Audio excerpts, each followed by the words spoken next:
Irēna Saprauska jau ir tādu ievadu manai tēmai iesākusi. Un mana tēma ir izglītība, tātad informācijai. Šodien es kā pārstāvu Tradicionālās kultūras asociāciju.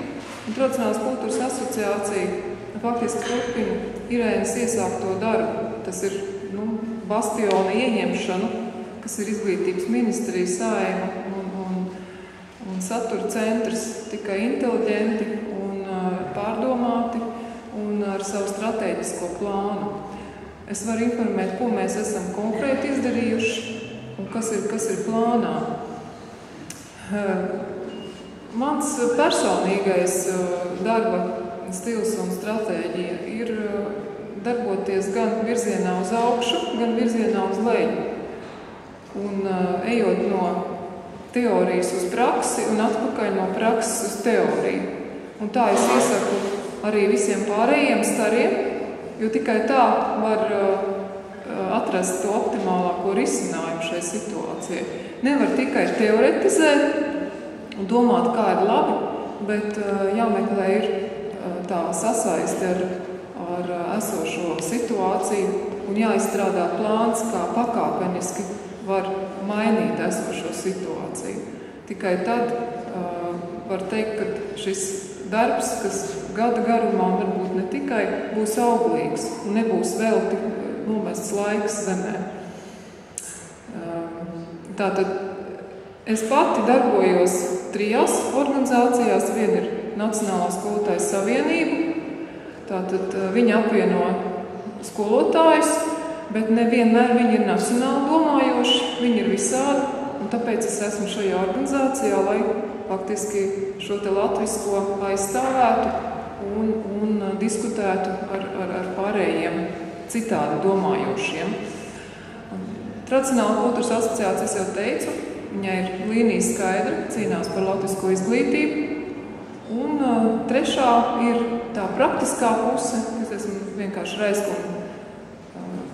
Raiskuma izglītības un kultūras atbalsta biedrības priekšsēdētāju. Konkrēti strādāju vienā skolā, pasniedz latvisko dzīvesziņu, un vakar vēl arī uzrakstīju projektu visam novadam, tieši izglītības atbalstam. Un tātad tiešām praktiski strādājot, tā mana ideja ir,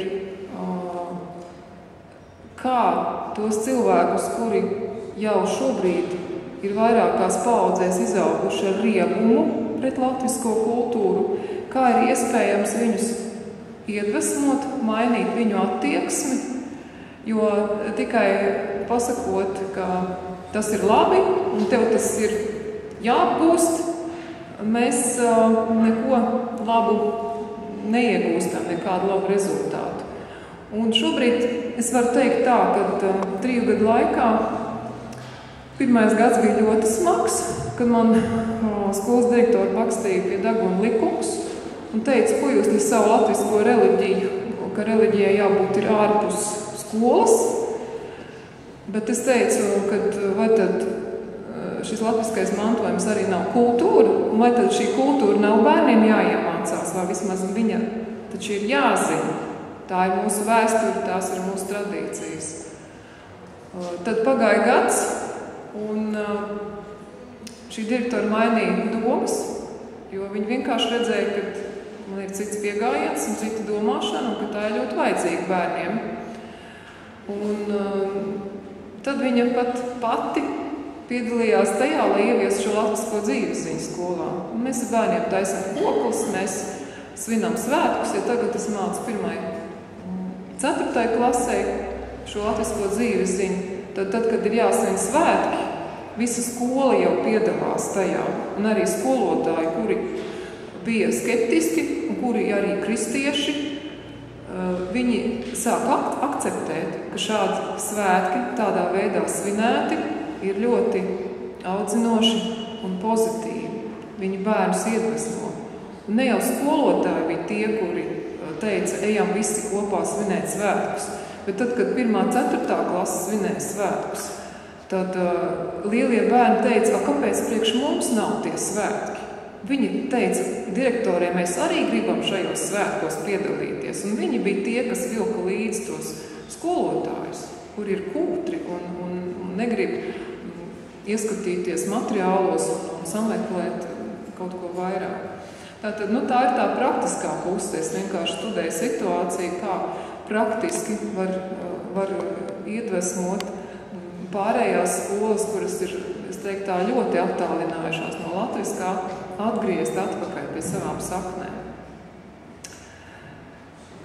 Ko mēs esam izdarījuši kā Latvijas tradicionāla kultūras asociācija? Kāds ir šis virziens? Šis virziens ir tāds, ka pagājušajā gada vasarā mēs saaicinājām kopā visus nacionāli domājošos spēkus, kuriem ir saistība ar izglītību. Dabūjām no visām izdevniecībām mācību grāmatas un kvalitatīvi veicām pētījumu. Tātad izšķirstījām visas mācību grāmatas un uztaisījām statistiku. Un šī statistika bija ļoti bēdīga, ka šī latviskā tradīcija ir tik krūplā veidā šajās grāmatās, ka ir steidzīgi kaut kas jādara, ka ir steidzīgi jāpāraksta visas mācību programmas, ir steidzīgi jāpāraksta visas grāmatas. Un uz to mēs esam gatavi, un to mēs esam šo mērķi nosprauduši. Pie tam mēs to esam ļoti tādā inteliģentā veidā uzlikuši uz papīra. Diemžēl šodien es jums nerādīšu tās schēmas, jo tas prasa ilgāku laiku un iedziļināšanos tajā visā. Un tur ir specifiskās tādas pedagoģiskās lietas, kas varbūt daudziem šeit ir tālu pasauli. Tātad ar šo jau konkrēti izstrādāto stratēģisko plānu mēs devāmies uz izglītības ministriju. Un ministrs mēnešu laikā ar mums neatrada laiku tikties. Tas ir runa par jauno ministru Broku. Un tad, kad es piezvanīju ventspilniekiem, tātad jau vairākās Latvijas nostūros ir atsevišķas skolas un grupas, kuras vēlās šādu latvisku programmu priekš skolām, lai konkrēti ar bērniem strādātu. Grāmatas, kurās ir latviskie tēli, latviskā pasaules sapratne par dzīvi, par lietām, par attiecībām. Nevis kaut kas izkropļots un bezsaturīgs, un bezsakarīgs un savstarpēji nesaistīts. Un tad, kad ventspilnieki bija viens zvans Zaļo un zemnieku partijas priekšsēdētājiem, un nākošā dienā man zvana šī parlamentārā sekretāre un saka, pēc dienas tiekamies. Un tad, kad mēs tikāmies, tad šī saruna bija ļoti auglīga un izrādās ļoti pozitīva. Un viņi saka, ka, diemžēl, ministrija ir tikai marionete, ka visu nosaka politiķi. Un, diemžēl, nevienmēr politiķi ir tik gudri savā šajā jomā, kas viņiem ir uzticēta. Un tāpēc ir grūtības, jo principā ministrijā strādā profesionāli pedagogi, un viņiem ir ilgstoša pieredze. Bet to, ko es esmu redzējusi, staigājot, vazājoties pēdējā gadā pa ministriju, ka viņi nav noteicēji paši par savām domām, un viņi bieži vien tās noliek kaut kur tālāk un apspiež. Un šobrīd mums ir situācija, ka mēs tikām sūtīti, ministrs atsūtīja mums vēstuli, kad tās idejas un piedāvājums ir apsveicams, un kad viņi sūta mūsu Saeimas komisiju, un mēs ar Tradicionālās kultūras asociācijas priekšsēdētāju tikāmies ar Saeimas komisijā izglītības šo druvieti un kursīti, un viņas apsolīja uztaisīt atsevišķu Saeimas komisijas sēdi, kurā mēs varētu plānot, parādīt prezentāciju, ko tad mēs gribam. Mēs ejam šādu ceļu. Es zinu, ka Latvijas Nacionālās skolotājas savienības uzstādījums ir nost ar šo sistēmu, ar šo politisko sistēmu, tā esam jaunu sistēmu. Un tas vairāk atbilst šai izveidotajai organizācijai, kad ir jāizstrādā vienots koncepts ekonomikā, politikā, izglītībā, kultūrā, un jāievieš, noslaukot visu veco sistēmu. Bet atkal, kamēr to nevar izdarīt, tradicionāla kultūras asociācija iet šo otru ceļu, darām, ko mēs varam. Un mēs nevaram nogriezt kā ar nazi, jo arī mums nav pieredze, kā veikt šo te pakāpenisko pārēju. Cilvēks ir cilvēks, viņam nevar pateikt. Tagad apturi visas savas darbības, kādas tu esi līdz šim brīdim darījis, un no rītdienas tu domāsi savādāk. Tas nav iespējams. Ja? Tāpēc, it kā mēs strādājam pie šīs te pakāpeniskās pārējas.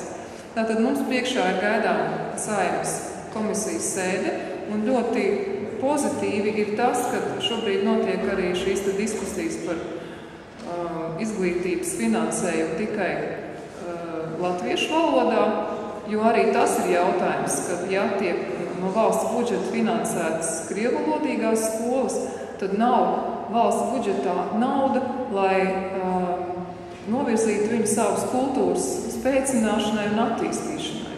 Un tas ir mūsu jautājums, un mēs vēlamies pārrakstīt programmas, izstrādāt citu sistēmu tieši izglītības saturam. Tas tā. Tātad tas ir tāds, ka mēs taisām tādu paralēlo upīti, strautiņu, kura vēlāk izaugs par lielu upi un vēlāk būs jūra. Problēma ir tā, ka tik ļoti ir nepieciešama šis koncepts visās jomās citu sistēmu, jo tas ir pilnīgi skaidrs izpētot to izglītības likumus, ka viņi tiek balstīti uz šiem te Eiropas Savienības regulām, normatīvajiem dokumentiem, kuri savā būtībā nes tādu filozofiju, kas ir absolūti perpendikulāri pretēja latviskajai dzīves ziņas filozofijai un pasaules izpratnē.